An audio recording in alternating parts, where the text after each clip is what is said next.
French for skinny whore. But despite being a petite lady, I am actually into big guys. Right? And not big guys where you describe him as like, oh, he's a wall of a man, you know? Like West Wall, West Wall, more bouncy castle. You know? That's more my speed, you know, fun for the whole family. Yeah, I don't know, like I recently lost my big guy though. We didn't break up, we just went on a hike and I forgot how fast I was walking.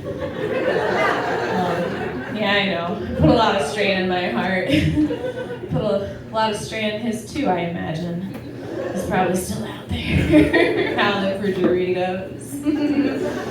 No, I get like a really weird like sexist response when I say I'm into like, you know, hefty boys, because like if a guy comes up here, right, and he's like, I'm into big women, and everybody's like, oh my god, go body positivity, look at you, go king, right? But I come up here and say I'm into some chonkers, and you're all thinking it, you know, you're like, oh, she has daddy issues.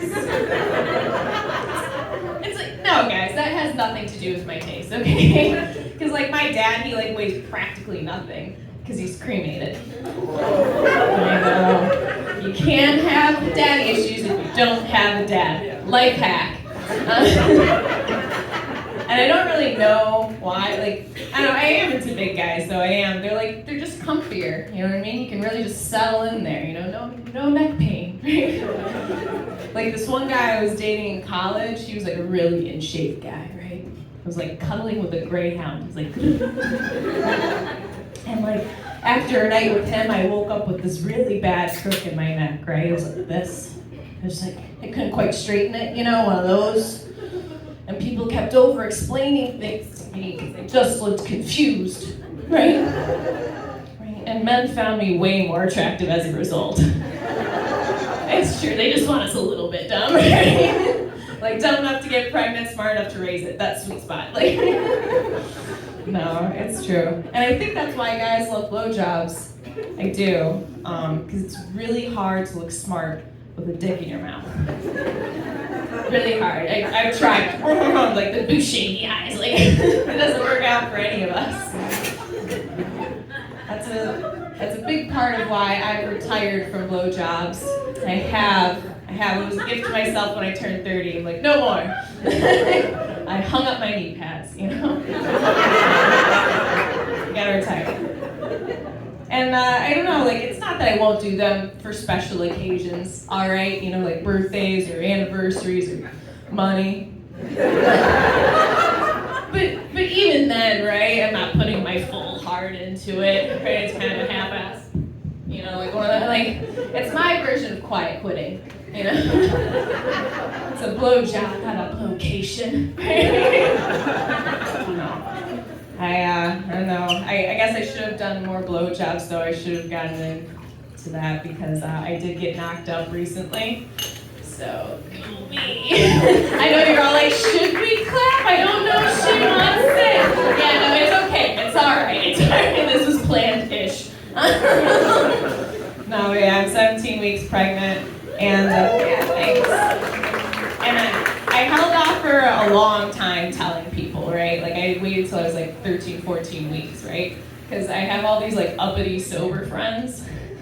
And so I just wanted them to think that I quit because I had like self-control.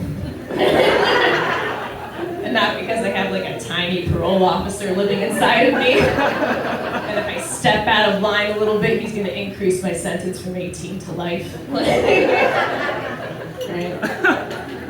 It's been a big adjustment, just caring about two people, right? Like the other day, I got a flat on the highway, right? And like cars just whizzing past, right? And normally I would never think anything of it, just jump out of the car, you know, change it, right? Because I've always been like 50-50 on the whole life thing, you know, just resting a little bit. And but I can't do that now, right? I'm like making decisions for two. Right? And I don't even know if she's suicidal yet. You need a few years for that to really register. You know, she'll become a comedian another way. I know she will. But yeah, I am nervous, right, about her because, like, it's the first one I've wanted to keep. Yeah, because I've had a few schmortions. I'm sorry. We slip up, right? But I am worried that my baby's going to be able to tell. You know? Like, it's written on the walls, like, beware all who enter here. Right? Or, like, beware the beast of Ah! You know? The claw marks just wakes up shook. And I'm also worried because I am one of those ladies that keeps it like, oh, natural down there. Yeah, I am. It's a bold statement, but I like it. You know, it kind of looks like, you know, that KFC guy's like goatee. You know, finger licking good. But yeah, I used to kind of like meet though people like halfway in the middle, right? I went with like a 5 o'clock shadow for a long time, right? Kind of looked like George Clooney's chin, right? But like I found though that when I was doing that, when I was rocking that look, any guy I hooked up with ended up looking like he's been eating red popsicles for 10 days straight, right? And so you could just look out at a crowd and they were like marked like cattle. They'd be like, did you? Huh? And they're like, yeah, they'll organize like little Eskimo brother committee. Like, oh. I don't need them unionizing. I can't afford that. No. Yeah, I don't know. I'm glad I'm a little bit out of the dating game for a while, you know, because no one's dating a 17-week pregnant person. But you get 2 for the price of 1. No.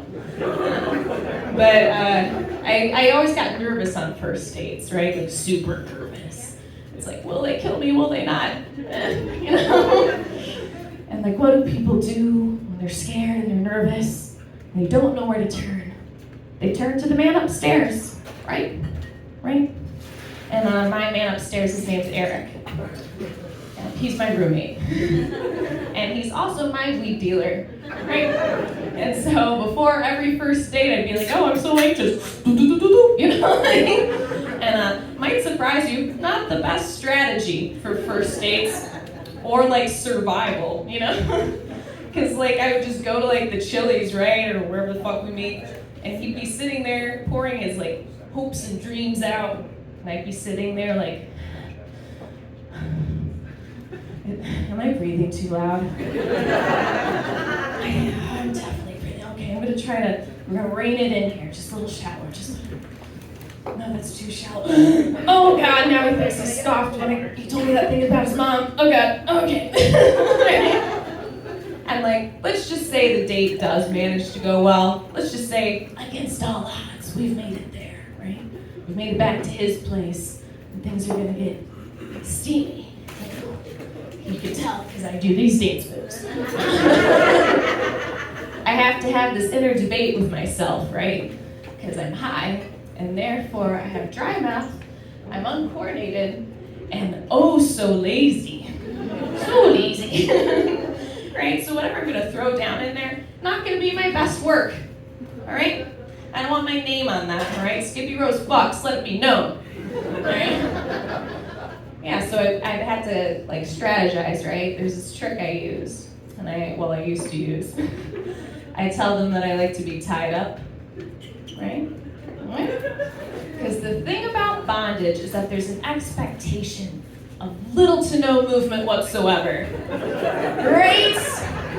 And so all I have to do is like this fly-on-fly paper type maneuver, right? Just kind of go like, just like a social move once in a while. I'm telling you, they're into it. I'm getting a 5-star review for a 1-star performance. Girls got moves. They go home being like, I got with the freak, and I'm like, I got a quick nap. Right? So if we went with that whole old-fashioned hog tie thing, pull a nap on there, boom. Snackies and nappies solved. Right? These are just a few life tips from Skippy Rose. Thanks, guys.